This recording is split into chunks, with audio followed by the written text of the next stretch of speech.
শুরুতেই কিছু কথা শেয়ার করি তোমাকে। খারাপ সময় কথাটা শুনতে অনেক বড় মনে হবে, কিন্তু ওই খারাপ সময়টাও একদিন কেটে যাবে। তুমি এটা হয়তো শুনেছো, একটা গাছের মধ্যে যখন ফুল ফোটে আবার ওই ফুলটি পড়ে যায়, কিন্তু ওই গাছের মধ্যে আবার নতুন করে ফুল ফোটে। বাস্তবতা তো এটাই, তোমার জীবনেও খারাপ সময় আসবে আবার চলেও যাবে, এটাই স্বাভাবিক। মনে রেখো, খারাপ সময় না এলে মানুষ কখনো পরিবর্তন হয় না। হ্যাঁ, এটাই ঠিক। তুমি বড় কিছু করো, এটা তোমার আশেপাশের মানুষ কখনো চাইবে না, কিন্তু পেছনে টানার মানুষের অভাব থাকবে না। হ্যাঁ, এটাই স্বাভাবিক।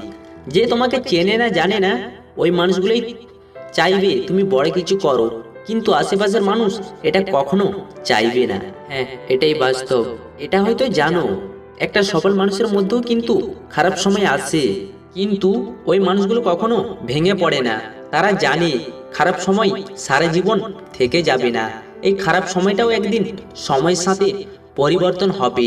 হ্যাঁ, এটাই বাস্তব। মনে রেখো, প্রবলেম মানুষকে কখনো ঠকায় না, প্রবলেমগুলো মানুষকে কিছু বুঝিয়ে দিয়ে যায়। একটা কথা বলি তোমাকে, বই পড়ে যেমন আমরা শিক্ষা অর্জন করি, ঠিক তেমনি কিছু মানুষের সাথে মিশে মানুষের ব্যবহার চিনতে শিখি। হ্যাঁ, এটাই স্বাভাবিক। মনে রেখো, এটা আমাদের জীবনে একটা ছোট্ট গল্পের মতো। কখনো দুঃখ আসবে, আবার কখনো তুমি ব্যর্থ হয়ে যাবে, এটাই কিন্তু স্বাভাবিক। যে ব্যর্থ হয়ে আবার উঠে দাঁড়ায় সে আসল যুদ্ধকারী, আর যে কষ্ট লুকিয়ে স্বপ্ন পূরণ করে সে একজন শক্তিশালী।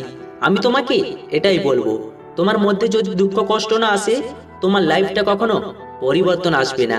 শেষে তোমাকে এটাই বলবো, ভিডিওটা যদি ভালো লেগে থাকে চ্যানেলটা সাবস্ক্রাইব করে আমার সাথেই থাকুন। আর ভিডিওটা কেমন লাগলো একটু কমেন্টে জানাও।